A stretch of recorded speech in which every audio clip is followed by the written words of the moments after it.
Palm oil बाजार से इस वक्त की एक बड़ी खबर सामने आ रही है। आपको बता दें कि मलेशिया में जुलाई के अंत तक पाम ऑयल का बकाया स्टॉक बढ़ गया है। खास बात यह है कि निर्यात में अच्छी बढ़ोतरी के बावजूद स्टॉक बढ़ा है, जिसकी मेन वजह उत्पादन में आया जोरदार उछाल है।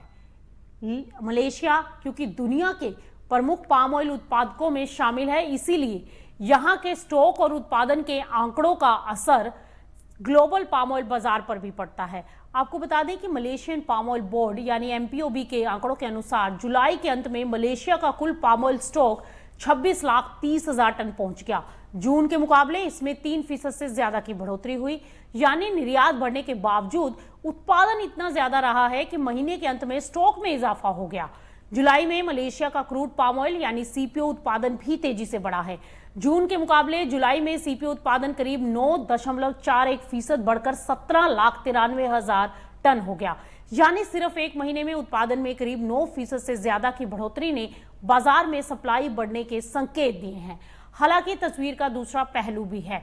जुलाई में मलेशिया से पाम ऑयल उत्पादों का कुल निर्यात 14.5% बढ़ा और 13,92,000 टन पहुंचा, यानी विदेशी मांग मजबूत रही और एक्सपोर्ट में अच्छी बढ़ोतरी हुई। लेकिन उत्पादन में आई तेजी के मुकाबले स्टॉक पर इसका असर पूरी तरह कम नहीं हो पाया। वहीं मलेशिया के पाम ऑयल इंपोर्ट्स में भारी गिरावट देखने को मिली है। जुलाई में विदेशों से पाम ऑयल का आयात 51% से ज्यादा घटकर 50,000 टन पहुंच गया। इसके बावजूद कुल स्टॉक बढ़ गया है, जो ये बताता है कि घरेलू उत्पादन में आया उछाल सप्लाई की तस्वीर में बड़ा फैक्टर रहा है।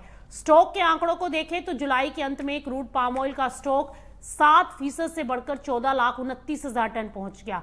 हालांकि रिफाइंड पाम ऑयल का स्टॉक करीब 1% घटा और 12 लाख टन रहा, यानी कुल स्टॉक में बढ़ोतरी का एक बड़ा हिस्सा सीपीओ स्टॉक से आया है। तो कुल मिलाकर मलेशिया में पाम ऑयल बाजार की तस्वीर मिली जुली है। एक तरफ जुलाई में एक्सपोर्ट करीब 64% बढ़ा, तो दूसरी तरफ उत्पादन में 9% का जोरदार उछाल आया। नतीजा ये रहा कि महीने के अंत में कुल स्टॉक भी बढ़ गया और अब ऊंचे स्टॉक और बढ़ते उत्पादन से पाम ऑयल की कीमतों पर दबाव बन सकता है। हालांकि अगर ग्लोबल डिमांड और एक्सपोर्ट की रफ्तार मजबूत रहती है तो ये दबाव कुछ हद तक कम भी हो सकता है।